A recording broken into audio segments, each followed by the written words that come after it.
So you probably know that you have the map down here to the left, but did you know that you can tap it to get it enlarged to cover the entire screen? When you have done this, here on the right hand side, you get 5 different icons. And do you know what they actually does? And especially, do you know what the second one from top does? Because that is a little bit of a mystery. But let me show you exactly what it does and how you use it. The top icon, when you press that one, you get information about different flight zones. So you can enable them or disable them if you would like to see them. If I zoom out here, for example, I can see that I have an airport coming up. And I can tap these areas and I can get information what the rules are in those areas.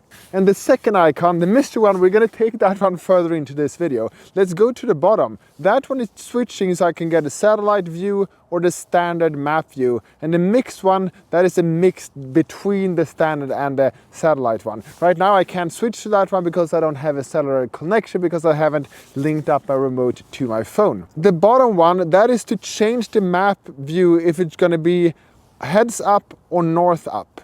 And then the third icon from bottom, that one is switching if the map should be where the drone is or where I am. Now you won't see any big difference, but if we take the drone up into the air, you're gonna see exactly what I mean. So if we fly the drone over here,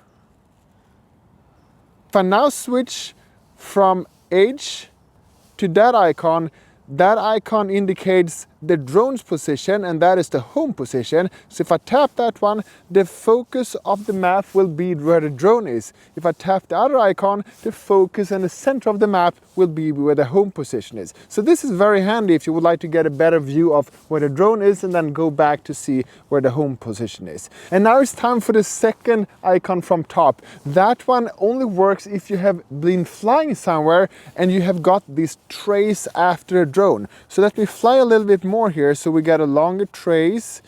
Let's draw a figure 8 here.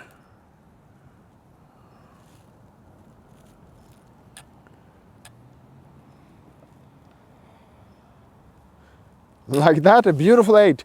And now what this button does, if I press that one, those traces disappear and you get a clean slate again. The map is all without traces from the drone. And did you know that you can swipe these ones? So if we swipe once from the map view, we get the vision assist view. And if you would like to know more about the vision assist and how that works, I dropped a link to that video below. And also, if you would like to know how to update your home point, drop the link to that one as well. And of course, my masterclass in the DJI Mini 4 Pro, so you can know everything, the complete beginner's guide, that one is linked as well. And if you think I'm worth it, you can always buy me a cup of coffee. I dropped the link to that also below because it's really cold here in Canada and my hands are freezing. So I need to get something warm inside me. Thank you so much for watching. See you in the next video. Bye.